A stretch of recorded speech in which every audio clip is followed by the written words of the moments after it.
Welcome back to the Mixtape Podcast, the podcast dedicated to discussing film from a screenplay writer's perspective. I'm your host for this week.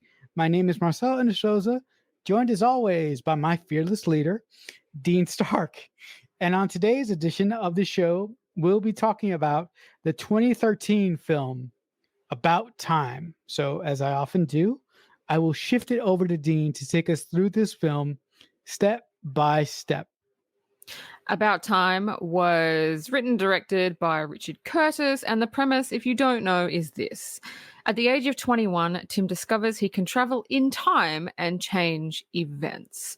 So the opening scene to this movie is we meet Tim, played by Domhnall Gleeson. He's a nerd, he's a redhead, he's just skinny. I mean, you just look at him, you're like, he's a total nerd. And he has a voiceover and he kind of introduces his family.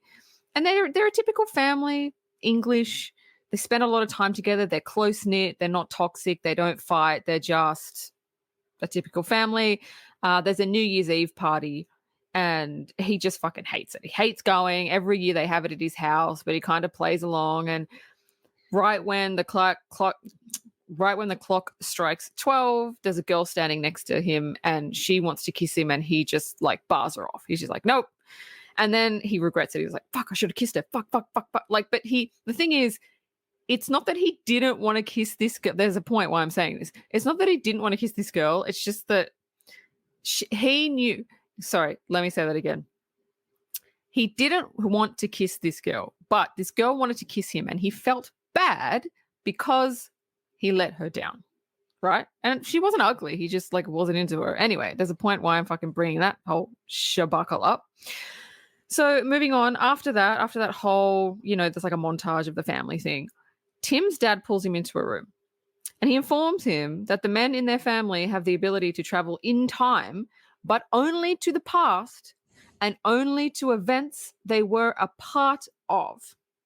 So he says, so you can't go back and like kill Hitler. You can't go back and like, sleep with Cleopatra. Like you can't do any of these things. It can only be in your past, in a memory that you remember. So that's kind of a different take on a time travel thing, because usually time travel is you can do whatever the fuck you want, just don't change anything. But this is just a little bit more close knit. So he also tells him, in order to do it, you just go into a quiet place, a dark place, like a closet or a bathroom or whatever. Think of a memory that you want to go to, clench your fists, and you're there. And obviously Tim thinks his dad is fucking crazy and insane. And he's like, look, I'm going to do it. But when it doesn't work, I'm going to come back and I'm going to laugh in your face. And the dad's like, okay, well, yeah, you do that. You go do that. But anyway, I thought it was a good setup. We meet Tim. We see he's a nerd. We see like he's just not good with girls. We see he's got a close-knit family and the time travel thing is brought up. So what do you think? Yeah, I really love this opening to this film because within just a few moments, you really get a sense of how close-knit this family is. You understand that they basically do things together. Every Friday night, they watch a movie outside of their house on a projector, which is something that I always wanted to do. With my family. They go and skip rocks at a lake. Tim has a very, very good relationship with his father and his sister, which is really, really cool to watch. Also, I really like the sense of awkwardness that the screenplay writer gave to Tim and sort of his viewpoint of the world of, I'm a successful individual, but I'm looking for that one thing in my life that has sort of been eluding me to this point, and that one thing is love. And I really like how this time travel movie, unlike a lot of other time travel movies, just focuses on something as small as love. And I really like how it plays with that.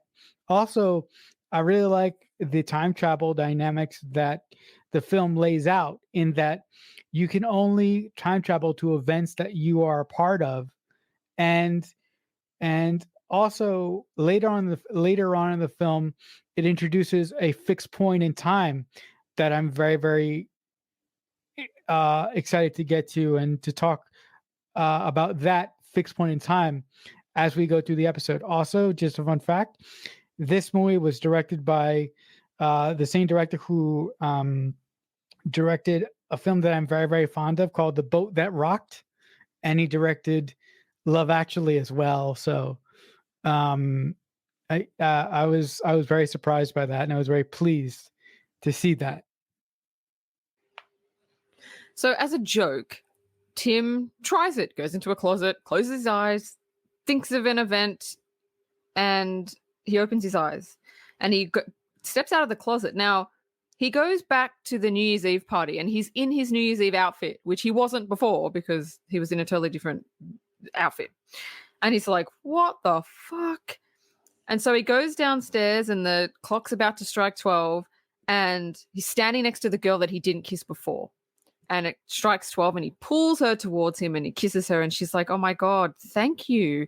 And he's like, yeah, you're welcome. And he feels good about it. He feels good. She feels good. And it's like, oh, and so we know that it's a real thing. And so his dad, when he goes back, his dad tells him to use the power for things that you really, really want, right? Because he's like, great, I could do the lottery. I could do this, which is kind of what you would do. There are a lot of things about this movie where I was like, okay. So he goes, Tim says, I want a girlfriend. Like, okay. Like, if you could go back in time to a memory, I don't know. I would do it differently. Also, but anyway, that was that. That yeah, was that scene. but also Tim is a really, really well put together person. He's a lawyer, so he is someone who is already going to be above the echelon in the economy where he lives, so he doesn't have to necessarily worry about money. When you think about it, because you mentioned you would do things differently, and you would go through different times of life. Listen, I'm not defending his choice, but I'm saying that this movie really focuses on self-fulfillment without actually bringing the financial part of it into the story at all. And I really like that. So that really worked for me where you might have had an issue with it, or you might have wanted something else out of it. So Tim's sister arrives at the family house where Tim currently lives. And she brings a friend to stay for the summer for 2 to 3 months. Her name is Charlotte, and she is played by the amazing Margot Robbie, who looks like a fetus in this movie. She looks so young. I mean, honestly, she looks like a baby. Can't believe it. Fucking hell. I mean, look, this movie was 10. Oh, I think it was 2000. 10 years ago. Over 10 years ago. She literally looks like a fetus, but it's really over 10 years ago. A gorgeous fetus. But anyway, and Tim is just like, what? Like, Margot gets out of the car. He looks at her and he's like, what the fuck? Which is literally what anybody would be thinking if they saw Margot getting out of a car. What the fuck? Like he's just besotted straight away. He's just like, oh my God, what the fuck is this? Who is this? Where's she come from? And so Charlotte, moving on, Charlotte is sunbaking. And when she asks Tim to put sunscreen on her back, so he leaps up like a fucking kangaroo, fucking leaps up, runs towards her and gets the moisturizer, the sunscreen and squirt, and ends up squirt. He's so excited and nervous. He ends up squirting it, the whole bottle over her back. And she's like, oh my God. Like, she's not pissed off at him, but he's so embarrassed. Mortified. He's mortified. And so he goes, wait a minute.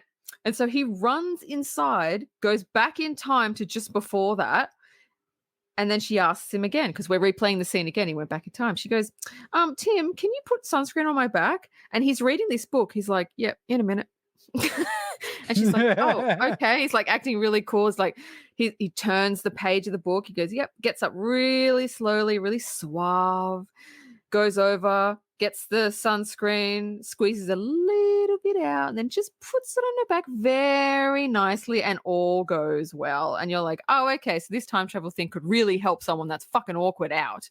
Yeah. And so now there's a montage of going through the summer and the family, and and Charlotte engaging in activities. And it's funny, there's a tennis scene where they're playing tennis, and Tim is playing, Tim and someone else is playing against Margot and I think his sister.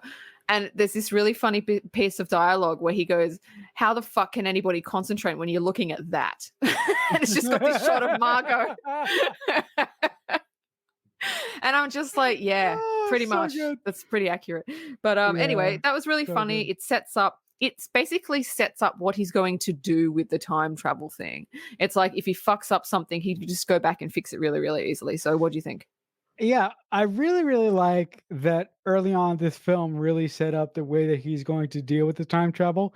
And like Dean said, this mechanic that the writer gave Tim really can help out an awkward person or or basically the fact that, you know, anytime that he fucks up, he can go into a closet or a dark place and relive the moment again until he gets it right. Is charming, but I sort of felt it gave Tim a escape button. And as the movie went on, I wasn't I was enjoying the whole conceit for a long time, but it got to a point where I'm like, dude, this storytelling device is sort of getting repetitive for me. And I don't know how you felt about that, but it did begin to uh, irk on me a little bit as the story went on. But I just have to say, Margot Robbie is oof, so perfect. Um, I I did not think she looked like a fetus. I think I think that she just looked like Margot Robbie. But hey, those are your words, not mine. Um, and also, I was really pleased to find out that another one of the actresses that another actress that I really adore is also in this movie. She'll be introduced in just a little bit. It kind of really shocked the shit out of me because I wasn't aware of this. Yeah, when I say fetus, I just mean she just looks really young. I mean, she looks like Yeah, Margot, but she just looks yeah, fucking young. she looks like Margot. Yeah, So on Charlotte's last night, because Tim is like so besotted with her. On Charlotte's last night, Tim gets the courage to knocks on her door and goes in there and asks Charlotte basically about love. Because she said to me, "You're not going to ask me about love, are you? Because your sister warned me about this." And he goes, "Yes, I'm going to ask you about love." And she goes, "Oh my God, why didn't you do this? Why have you done this on my last night here?" And he goes, "Oh, okay." And then guess what he does? Goes back in time to like the middle of her stay, knocks on her door, and basically professes his feelings. And she says to him, "Tell me again on my last night here." And he just looks at her and he's like, okay. And then he knows she's just trying to be nice. She doesn't like him. She's just trying to be nice. She doesn't know how to say it. So she ends up leaving and he's devastated, thinking she's the love of his life and she's just left. The interesting thing I find is that he says she's the love of my life, but in all like the montage with Margot and everything, it just felt like he was just in lust with her. It felt like he was just besotted with what she looked like because I don't think he knew anything about her to actually be in love. He was just like, she's pretty and I want her, which is just yeah, unfortunate. But anyway, what did you think about that scene? yeah. I completely agree with you. I think Tim was just in love with the idea of who she thought for the lack of a better word, Margot Robbie was. I didn't think that he knew anything about her. I think that he just looked her. I think he just looked at her like an object that he must have, which is what guys do, unfortunately, a lot of the times. And with Margot, there's no way that he would have gotten that. There's no way that he would have gotten that deep connection that he's going to get with somebody else in this film. I think. Um, when you really look at it at the end of the day. And also Margot's character really came off as someone who would put him in the friend zone for no apparent reason at all. So that was very, very telling to me. That was very telling to me that although Margot is a goddess, this woman is not for you. Yeah, exactly. So Tim travels to London for work and he gets a job as a lawyer. As Marcelo said, he's a lawyer. And although that wasn't really set up, because when he went there, he's like, yeah, I'm a lawyer. And I'm like, oh, that wasn't set up at all. Okay, cool. I guess you're a lawyer. So, and he's living with I think his dad's friend, which is he's a playwright, but he's a dickhead. I didn't think he was funny at all. I thought he was annoying and I could never live with someone like that. And, he's saying, I can't meet girls. I don't know where to meet girls. I can't meet girls. And he's getting a bit down. And it wasn't what he was expecting it to be. He thought he'd go, he'd meet, girls, he'd fall in love and all that, but it hasn't gone that way. So Tim ends up going out to dinner with a work friend to it's like a blind date pitch black restaurant, which they do have them, where you go in the front door, the restaurant's pitch black, somebody guides you to your table and you eat your dinner in total darkness. Like, there are people around you because there are blind dates everywhere, but that's a real thing. I would not like that. I would not like that, not because I couldn't see the person. I wouldn't like it because I couldn't see what I was eating. That freaks me the fuck out. I know I ordered spaghetti bolognese, but is it? I can't see it. That would freak me out. I don't like that. So this is not the thing for me. So Tim starts talking to someone called Mary. Now we can hear the conversation. The whole scene is, I think it's like a 10-minute scene. It's all in darkness. All you can hear is the voices. And I've never seen that before. So, so they start talking and they're getting along really well. They're laughing. They're giggling together. So after the dinner, Tim is outside and he waits for Mary. He still doesn't know what she looks like. She doesn't know what he looks like. And then Rachel McAdams emerges with the worst bangs I've ever seen, except for Courtney Cox in Scream 3, but they're pretty bad. Rachel McAdams, if you're listening to this, please do not have bangs. They do not suit you. Please don't do this again. And she's really sweet. And you can tell that they like each other. He's sweet, she's sweet, and they're just both really sweet. And that through the entire movie, they're just really, really sweet, and they have really, really good chemistry with each other. And I thought that the casting was done really, really well. So what do you think? Yeah, that scene where Tim and his friend go to the blind date, and it's basically a restaurant without any lights, and you have to get to know the person by just hearing their voice. I've never seen that in a movie before, and I thought that it was very inventive. Also, from a tutorial standpoint, I liked how they kept showing the time go by in the corner of the screen to sort of indicate how much time has gone by and how long they've been sitting there. Like you, I wouldn't want to go to a place like that because I wouldn't be able to see what I was eating. I would be too nervous that I would actually go to pick something up, instead of going on in my mouth, it would go in it would go like in my fucking eye. So I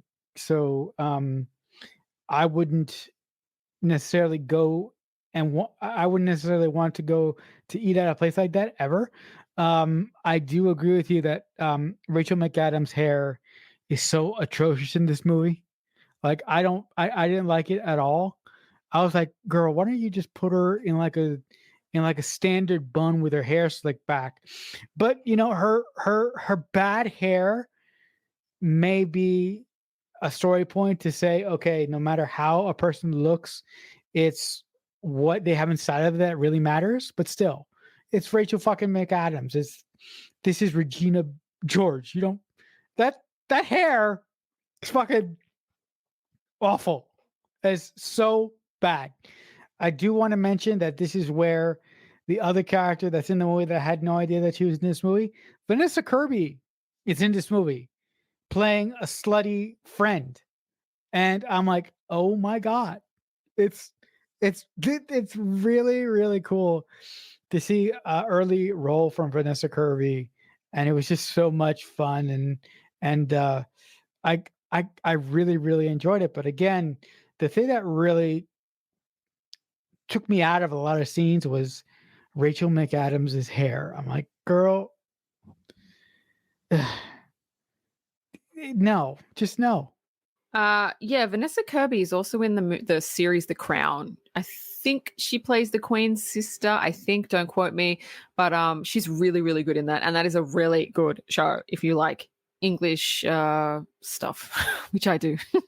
So anyway, Tim gets home, and his idiot roommate, who's a playwright, is whining that his play didn't go well. And he's like, why weren't you there? And Tim goes, oh shit, I forgot I was on a date. He's like, it didn't go well. The papers are going to eviscerate me. One of the actors forgot his lines and it's fucked up and I'll never write again and all this shit. And Tim goes, oh, wait a minute, I can fix it. So he goes back in time. And instead of going on his date, this is what really got me. He went to the show because he wants to help his friend out, right? So he goes to the show and the actor fucks up his lines. And he's like, oh, okay, cool. So he goes back in time again a little bit. He goes to the actor's dressing room and he goes, remember your lines. Just the courtroom, remember your lines. And the guy goes, huh, what? And then he watches the show. It goes smoothly until another actor forgets his lines. And he's like, oh, for fuck's sake. And then he goes, excuse me, I got to go. Fucking, and this actor, he's played by one of my favorite English actors. I believe his name is Richard E. Grant. Don't quote me. I think I didn't look up his name, but he's such a hilarious English actor. And he's only in that one scene. And I'm like, how could you put him in this one scene? He's so good. Anyway, so he goes, fuck, all right. So he goes back and then he ends up writing cue cards for this actor. So this actor looks off stage and he sees all these lines. So he says the lines. The audience is none the wiser. Everything goes well. Round of applause. Play is finished. Great. His flatmate's good. Everything's fine. And then he gets home and he goes, oh, I have to call Mary. And then he looks in his phone. He goes, wait, where's Mary's number? And I'm thinking, well, you didn't go on the date, dickhead. You went to the play. Yeah. Like, this is so obvious. And then he's like, oh, shit. So now he never met Mary. Now, what I was thinking in that scene, I was like, why don't you just go back, go on the date again with Mary and fuck this guy? Like, is your roommate really more important than Mary? Because the next few scenes wouldn't have happened if he had just gone back in time and gone on the date with Mary. Like, why do you care if your roommate's happy? Your roommate is a dickhead. Like, I would not care if he's happy or not. But anyway, that's just me. What do you think of the scene? Yeah, listen, I wasn't too happy with that either. Because I'm like, hey, this roommate guy is an asshole. Why are you doing this to just make your flatmate happy? But but I understand, having this cool power and not really thinking it through. So although I wouldn't have done that, I would have gone to the date with Rachel McAdams to potentially strike up a romantic relationship. But I do understand that when you have this really cool power, you may use it to even help out your dick landlord. So I didn't agree with it like you did, but I understood where he was coming from, because he just tried to be a good person in that moment. He didn't know that him being a good person was going to cause him to not meet Mary, which would lead him to try and finagle his way into her life in another fashion. So the one thing that he remembers Mary telling him on the date was she's a massive fan of Kate Moss. That's the thing that he remembers the most. So the next morning, he looks at the paper and he sees there's a gallery show of photographs of Kate Moss. And he's like, oh, shit, Mary loves her. She's definitely going to be there, because he doesn't know how to get in touch with her. If he'd just gone back, and we've just discussed this, I don't know why he didn't do that. But anyway, he goes to the gallery and he sits there for like hours, like the way that the director has shot it, hours and hours and hours, hoping she would finally show up. Like, you see him eating, drinking, like he's literally there every day, just fucking hoping she's showed up. And finally she does. And he's like, oh shit, it's her. And his interaction with her is awkward, because he's talking to her as if she knows who he is, which I thought was dumb, because clearly she doesn't, because she never met him. And that makes it awkward. And he's like, oh shit, that's right. She doesn't know who I am. And I'm like, no shit. So he tries another tactic and he's like, I'm a huge fan of Kate Moss. And she's like, really? I would be, look, if I was her and this guy was like, I'm a massive fan of Kate Moss, I'd be like, I bet you fucking are. I bet you are. Like, it would have no, she thinks it's because, like, he's not, but like in her case, she would be like, oh, he just really likes the, the photographer, her runway stuff. No, he's a guy. Obviously you know what I mean? Like, I would not think anything deeper than superficial, but she does, because she's really sweet, naive. So anyway, they sit down to have lunch at the gallery when Mary's boyfriend shows up, and Tim's like, what the fuck? When did this happen? This is not supposed to happen. And so he's asking them questions. When did you meet? What time? What was the address? And they're like, why do you need to know so many details? He's like, no. What precise time did you show up at the party where you met Mary? Just what's the apartment number? What's the date? Like all this shit. And they're just looking at him like he's a fucking dickhead. So anyway, what does he do? What does he do? He goes back. He goes back to a time. Now listen, this time travel thing is weird because it says you go back to a memory. So I think how I had to wrangle it, because obviously the party is not in his memory. So he had to go back to that date. The mechanics are a little wibbly wobbly. I will say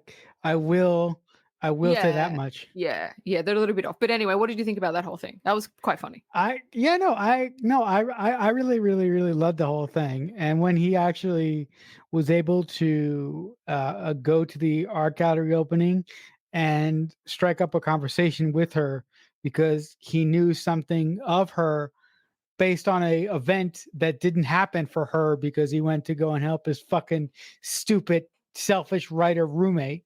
I thought that was really cool. But my favorite scene was when he discovered that she had a boyfriend. The way that Brandon Gleeson plays it, he plays it so matter of fact and so disappointed. But I love the way that Donald Gleeson plays it because he gives it a sense of matter of factness that just comes off as weirdness. But my favorite section of my favorite bit of dialogue is when he discovers how Mary and this stupid guy that she met at a party initially hooked up. And like Dean said, he starts asking all these specific questions, and he goes, "What time did you meet? Where were you? What's the exact address?" And like Dean said, and like I said, the time travel is a little wibbly wobbly, but for what happened in the scene, I thought it worked. It was really, really funny, and it was really, really charming. So Tim shows up at the party. He's gone back in time. He shows up at the party. He finds Mary before the other guy shows up, her would-be boyfriend, and tells her straight off, "I love Kate Moss," and starts telling her everything she's told him previously because she doesn't remember because the first date didn't happen. So she just thinks, oh my God, this guy's amazing. He likes Kate Moss for her mind. He likes her for her intellect. And I'm like, he doesn't. But anyway, she thinks that. And then they go out, they have a very sweet dinner and they're getting along and they're laughing, and Tim walks her home and they kiss and she invites him in and they start kissing. And then it's very awkward at first because she's like, no, the bra thing's awkward. Like, it's just fucking awkward. And then it cuts to afterwards and they're just lying in bed, like next to each other, not even touching. And he's like, yeah, I'm really sorry. And she says, this is what I found hilarious. She goes, no, I thought it was lovely. Boys, if a girl says, I thought it was lovely, that's the kiss of death. You need to go now. That's the kiss of death. If any girl ever says that to you, that's not a good thing. That's a fucking bad thing. So, but what does he do that most guys or all guys can't? He goes, wait a minute, I'll be right back. So he goes back in time, right, and does it again.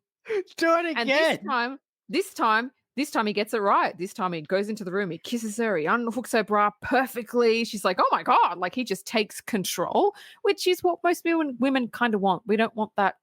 I'm not going to go into that. But anyway, she likes it. And it cuts to afterwards and they're panting, they're sweaty, they're lying on each other. And she's like, well done. That's what you want, guys. That's what you want. And he goes, hold on a minute. And then he goes back in time again, not because he fucked up, just because he wants to do it again. And fuck, why not? I would too. And then, but he does it even better this time. And this time they're panting even more. And it's just like, they can't even talk. They're so worn out. But I really liked that scene, and I liked the element that he used, because I think women, like, we would do that if we fucked up something. We'd be like, wait a minute, I'm going to come back and I'm going to do it right. The short scene after that is just a montage scene of them doing cute things together. it's the passing of months of time of them being together. So when it comes back to the story, you know that they've been together for months. They've moved in together and all this shit. It's just to speed the story up. So what do you think? Yeah, I really love that he used the power of time travel to get the the first night or the first time they slept together absolutely right, because a guy wants to get that one. A guy really panics about the first time he's going to sleep with someone that he truly feels connected to, and like Dean said, most of the time they don't get it right. And the fact that he got a chance to get it, so the fact that he got a chance to get it several times right, and he even went for a victory lap. So I just found that really funny, because I would want a chance to do that. And it was just really cool to see him do that. And it was really hilarious as well. Um, listen, I didn't have such a problem with him using the fact that I didn't have such a problem with him using the fact that he had all this information about Kate Moss that he really didn't believe in. At the end of the day, he's not interested in Kate Moss. He just wants to make a connection point. So I'm sure that over the years, him using Kate Moss will eventually be like the least thing that is questionable about their relationship. There are a couple things about this movie that really bothered me, but I want to save them until the very end of the pod to get to discuss them.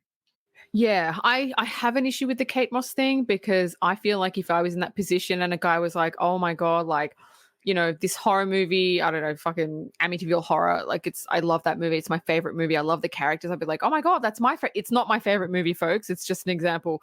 Oh my God, it's my favorite movie. And then later on, I found out he actually doesn't give a shit about the movie. I'd be like, oh, and he only knows that because he looked me up. I I don't like it. I look, I get that has nothing to do with anything, but I get he needs to make a connection point. But I personally don't like that. And also, Tim and Mary don't have character arcs, because we are talking about it from a screenwriter's perspective. They don't grow as people. They're the same at the beginning as they are at the end. Very sweet people. They don't have a lot of flaws. There were no flaws in any of them. They were just really They're nice people. They never fought. They weren't toxic. There was nothing bad they're about them. they're very static. Yes. I thought But I that. Not think that that makes it bad. It's just yeah, there's nothing yeah. to arc. Right. But this is this is one of the movies on the pod that I sort of like said, fuck it, let's just talk about a really calm, cool, sweet movie. This is not one of the movies where I think either of us are going to do a lot of complaining. No. Correct. So Mary's parents come to visit them, because by this time Tim has moved in with Mary.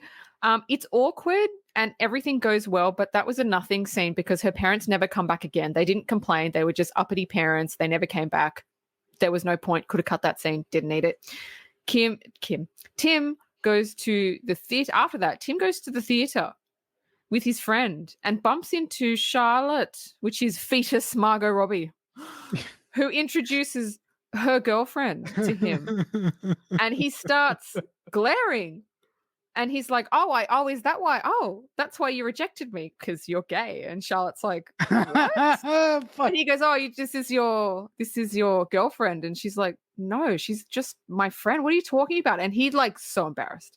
She's like, yeah, not that type of girlfriend. And he's just like, hold on, I'll just be right back. And then he goes back in time, and the introduction happens again. And he kind of does the same thing, different but the same, and he fucks up again. He's like, fuck, all right, I'll go back. And he tries like 3 times, and then by the end, he's like, fuck it, I don't care. Like, I don't care. He does it. He sees her, and before he even approaches, he's like, I'm not even going to approach her. I'm not, because he doesn't want to go through that again. He just cannot get it right. So it's funny because I don't like it. I get fucked up by that too.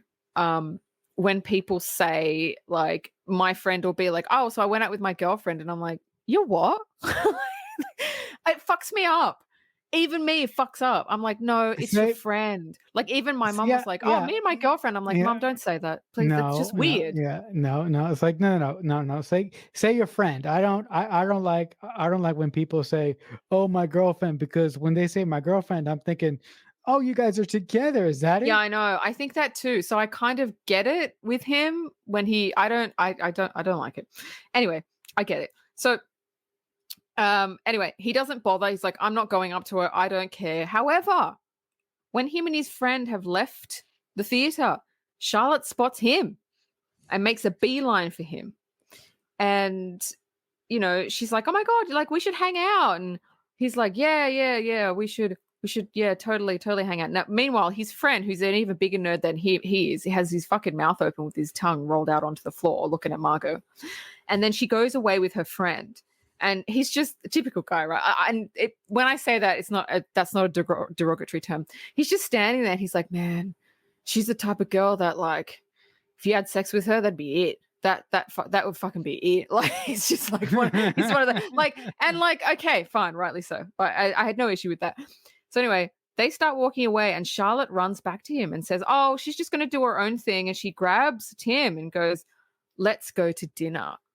And he's like, "Oh, okay." It's so interesting because it's like when he wanted her, she was like, "No." But now he's standoffish. She's like, "Yeah," which unfortunately happens a lot. Anyway, what did you think about that scene? I thought it was quite funny.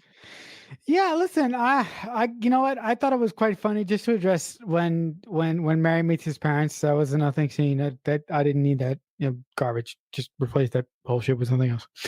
Um, but I did find it quite funny when he ran back into Charlotte again, and Charlotte introduced his friend as his girlfriend, and he thought that they were together, which led to him indicating that they were gay. He fucked up, so he went back in the closet. He came back. He fucked up again. He fucked up. He fucked up 3 times. And the fact that when he was about to leave, Charlotte came up to him and his friend, who really ogled Charlotte like a dog on a leash, like a guy would do. But also, I felt kind of uncomfortable when Charlotte sort of saw that he had his life back together and decided to invite him to dinner. And I felt really uncomfortable that he sort of like just went with her. Like he didn't give Mary a single thought. He just instinctively went that way. And I wouldn't have done that. Um I was not too happy about that at all. But I guess that's what the screenplay writer or the film wanted to do. Yeah, I thought that that was a bit weird as well, but I understood why he did it. Maybe he wanted to see if there was still anything there. Like not that he would ever do anything, but I don't know. I felt like there was an issue, but also whatever. So they end up Yeah. having dinner and they go back to her front door and she invites him in for a little panky panky. And he's standing there and he's staring at her, right? Because it's Margot Robbie. That's why he's staring at her like shit. What the fuck do I mean, even I would have a hard time saying no to that. So Yeah, he's come on. like, this is what he's always wanted.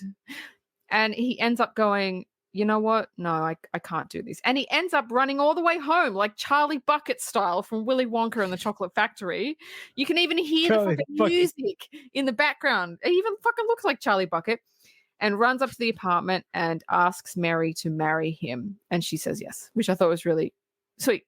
Yeah, listen, good lord, if I was presented with that situation of a girl that had scorned me in some way, and the girl invited me up to the room, and even if I had a significant other, it would totally take me a moment to like, say, "Hey, don't do this." Even though, don't give in to Satan. You have somebody at home who really loves you for you. Don't give in to this imaginary woman. Although, just stand here and look at her for a minute, but then run in the other direction as fast as you can. So I'm really glad that he ran all the way home, like Charlie Bucket, and proposed to Mary, because I thought that was the proper thing for him to do in that moment. So Mary and Tim decide to visit his parents and tell them that they're getting married and that Mary is pregnant. And they're overjoyed. They're so happy. And next, we're at their wedding, which is the best wedding I've ever seen. I fucking hate the two things I hate in movies: weddings and funerals. Right? You have to really make it spectacular if you're going to get me. This wedding was the best wedding I've ever seen in a movie because a massive, massive storm hits. Now, I don't know if that was in the script or it just happened and the director was like, film it. I don't know. I would like to think it's the second one, but anyway, storm hits. Everybody's running to get out of the rain and wind, but everybody's laughing, like everybody's having a good time. Nobody's pissed off. Nobody's angry. Nobody's pissed off, which is what makes it an awesome scene. And so this is funny. Tim is unsure of who to pick for his best man. And when he picks his friend just has the shittest speech.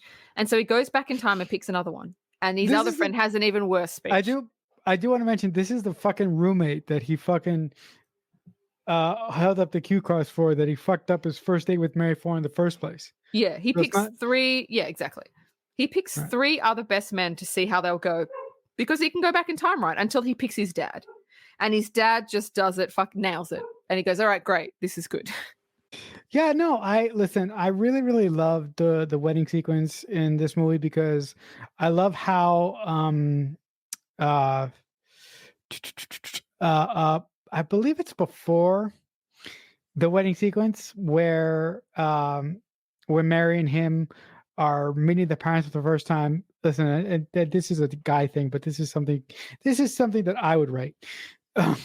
They go upstairs, and Mary is sort of getting the feeling that he basically wants to control everything, right? So she tries to bribe him by stripping, right? And she says, everything that you agree to, I'll take off a piece of my clothing. And I just found that really, really charming. I mean, half of it is because I love Rachel McAdams, but come on, that's, and the other half is because I'm a guy. But I found that scene really, really charming. The other thing that I liked about the actual wedding is as Rachel McAdams is about to walk down the aisle, they played like this Italian thing, and as Rachel McAdams comes down the aisle, she's like swaying back and forth, and Tim is swaying back and forth, and then they cut to his father, and he's swaying back and forth, and then the storm hits. It's just a really, really cool, comfortable scene. And like Dean said, nobody is fighting, everybody's happy. And when Tim started to switch out the best men because each best man started doing just shit proposals, and I loved the guy that he settled on. He settled on his dad, and I really thought that his dad was really underused in this film. I really thought that they could have leaned on that a little bit more, on that relationship a little bit more, because at the end of the film, it's like they wanted you to care about this relationship with his dad, but I was like, in the movie, he didn't have enough time with his dad for us to care about it. So I think that was a hole that the screenplay writer of this film should have filled if he wanted to take the film down in that particular direction. I think you just wanted to make it light and fluffy and not too deep, like you had mentioned before. But I agree with you. There should have been a little bit of depth, more depth between the son and the father. So in the upcoming scene, it would have hit a little bit harder. So Mary ends up having the baby. She has a girl, and on the baby's first birthday, Tim asks where his sister is, and his sister's boyfriend says, "Look, I don't know where she is, but she was drinking and got in the car." So now we see that she's gotten into a car accident. Tim and Mary rush to the hospital. She's okay, but banged up. Tim then goes back and in time and gets his sister before she gets in the car, thus preventing the accident. That's that scene. I really, really like this point. I really like the scene because this scene leads up to another fixed point in time that his father is going to talk to him about. But I really like that he sort of cares so much about his sister to actually go back in time to prevent her from having that car accident. What happens in a couple of minutes really pissed me off, but I'll just let Dean get to that. Tim ends up telling his sister that he can travel in time. and that he can show her. So he takes her back to the New Year's Eve party from the beginning where she met her boyfriend, who is the alcoholic who got her basically hooked on alcohol, and says, you're not, this is where you met him, but you're not going to meet him because this is why you're in the fucking accident. This is who messed up her life. So anyway, she goes up to him and she punches him in the face because she hates him too, but she just can't get away from him. But anyway, so thus stopping the meeting. So they go back to the present day, and now she is now with one of Tim's really nice friends. I was like, okay, cool. So he changed it. She's met someone. She's not an alcoholic. She's nice. She's not banged up. Great. Tim heads home, and this is the bit that I truly did not understand. Everything is fine, normal, until he sees his kid that's now a boy, not a girl. Why would the genders switch? That doesn't make sense. That makes no sense.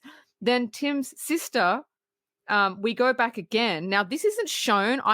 This is what I just assumed. Tim's sister then gets into the car accident again because I assume he had to go back and make sure his sister did meet the boyfriend, because that somehow is what changed his kid's gender from a girl to a boy, and he wanted the girl back. I assume that's what happened. His father explained this fixed point in time that if he has a child, he can't go beyond that point. Yeah. If he goes beyond that point, or if he goes past that point, time will change.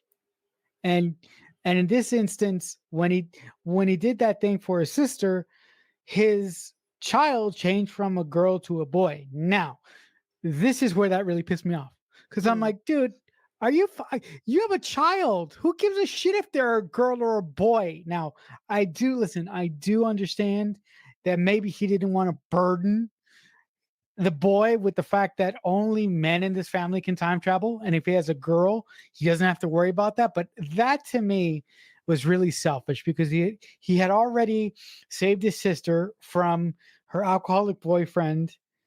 They had a great scene where his sister punched him in the face. Her sister found out his secret that he could do, or she found out the family secret that the men in the family could time travel, and he fucking erased all of that just because he didn't like the gender, of his fucking kid. That fucking pissed me off.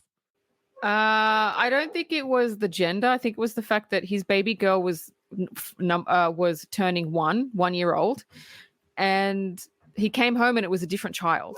That's not his child. That was the point. I don't think it was the gender. It was the fact that this is not who I bonded with. This is not my daughter. Who is this? I think that was what the problem was. Okay. Still, I would understand that because I did this, things would be different. And although it would be a culture shock that I come into a room and I didn't know who this child was, I would understand that this had to happen because of what I did. So I would try and bond with that kid anyway, because it's my kid.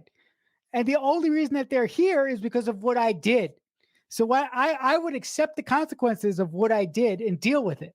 But the fact that he didn't and ran off and changed everything back again, that to me played off as selfish. So Tim learns his dad has cancer, and his dad tells him. Also, do you notice consequences of this movie? They don't pop up a lot.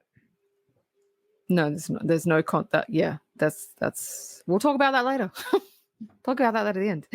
Because yes, I agree with you. Tim learns his dad has cancer, and his dad tells him to live each day fully and to live each day twice, which is kind of really cool. Once with all the tension and worry and what's going to happen and associated with life, and the second time noticing how sweet the world is. So it's kind of like when you know something is about to happen, you don't have anxiety about it because you've lived through it. And now he lives the day twice, but he lives it happier. I would do that. Look, if I could, I would 100% do that, because it gives you both angles. It gives you the kind of negative side, but it gives you the positive side as well. I really like that. But Tim, later on, Tim chooses not to do that, which is so ridiculous. Anyway, we'll get to that. And so he does it for a little bit of time, and he notices it does make everything kind of happier. So, thoughts? Yeah, I really like that dynamic, living life twice and experiencing it through both emotions, experiencing one day from the bad emotion, and then just embracing the same day, but trying to find the light in the crap. I really liked that story mechanic, but again, at this point, I'm sitting there going, okay, this time travel gimmick is really cool, but where are the consequences, guys? Where are they? Where are they? Where are they? We did see some of them with her sister, but then again, like I just said previously, I don't like the fact that I don't like the choice that Tim made. Um, uh, out of selfishness, I thought. So at this point, the time travel dynamic or the time travel MacGuffin that this film is sitting on is really wearing a little thin with me. This movie is still delightful, but just the time travel dynamic is starting to lose me a little bit here. So now it's his father's funeral slash wake. His father has passed away, Tim's father. And he goes back in time to see his father again because he can. And he's telling him where he's come from. And his dad is like, "Oh, are you playing that song I asked?" So his dad knows he's come from his funeral from the future. And his dad is just like totally cool with it. He's accepted it, whatever. And it seems like, look, he knows that, like, look, they want to try for another baby, Tim and Mary. They want to try for another baby, but Tim knows that once they have another baby, he can't go back in time past that point. So he'll never be able to see his dad again. So he has to make a choice. His choice is to have the baby. But it seems like that would be a good thing to go back in time and see your lost loved one. But I think it just would be like, would drive you mad. It would drive you insane. You wouldn't be living for the moment. You'd constantly be going back wanting to spend time with them. You wouldn't be moving forward in life. So I don't think that that's necessarily a good thing. But when he has his third child, he can't do that. So that's that. But anyway, what do you think? It would be torture. Like I wouldn't be I wouldn't be able to take it. I would want to take the individual with me in to time travel with. And the other thing is that I felt really selfish that sort of Tim kept this to himself. And not once in this fucking movie did he tell Mario what he could do. That really pissed me off. Like, I really? Come on. You told your sister, and then granted, you erased it, but you didn't tell the love of your life. You didn't tell the love of your life. And to my points of wanting to drag his father out, I wasn't really sure on the dynamics because on his last visit with his father said, after Tim basically told him that I can't hold the birth back any longer, it's going to happen any day now. His father asked to go for a walk. And they get into a closet and they go to a point where Tim is younger and they're playing by the beach and they're skipping rocks. Why couldn't that man go and see his wife one more final time? Like, really? So are you telling me none of the women in this family know about the secret? Only guys do? It seems that way. The last scene of this movie, Tim has decided to never travel back in time again and repeat. He doesn't want to repeat each day, which is stupid. But to try and live every day to the fullest. And then there's a montage of him living life to the fullest, being the best fucking parent and person that he can, best version of himself. And that's the end. The issues that I had with this movie are the following. One, like you said, he never actually told his wife this. This is a huge thing, and he kept it from her. That's number one. Number two, like you said, the women in the family don't know it. So this guy, his dad was totally in love with his wife for what, like 40 years. He never told her this at all. Okay. Second of all, the second thing is the time travel element in this movie seemed like an afterthought to me. It didn't bring anything to the movie. If you took the time traveling bit out of it, it would not have made a difference. I felt like this guy wrote this script, gave it to the studio and went, we need something else. And he's like, oh, and he just decided to put in little time traveling elements, which is why there were no consequences. There was no thought process in it. It's a MacGuffin. It's a MacGuffin. So Yeah, I just thought I thought I was going to watch a movie about time traveling, but it wasn't at all. It was just to trick you into seeing like a romantic comedy because that's what it was. Not bad, but it's not what it's selling itself to be. No. So No, that's and it. also the trailer of this movie sort of indicated that something bad was gonna happen to Mary. Like, and I'm Nothing sitting bad here, happens to anybody in this movie yeah, except the dad, but and nobody cares about the dad. and I'm sitting there going, nothing bad happened to her. Yeah, I want my money back. me too. Hmm. But off with your trivia. I didn't find a lot of trivia for this one. Nothing that was usable. I only have one piece of trivia for you. I searched high and low, couldn't find anything. The only thing I have is Zoe Deschanel was originally cast to play Mary, which would have worked. I like her, Okay, but that's it. That's the trivia. There's not much. There's not much. Yeah, Sorry, guys. That's it. I can buy that. I can buy that. But I think that's where we shall leave you for this edition of the Mixtape Podcast. Listen, guys, if you like anything that we do here and you have comments, questions, or concerns, or what have you, you can email us at the mixtape podcast at AOL.com. There you can send us notes, messages, whatever you like.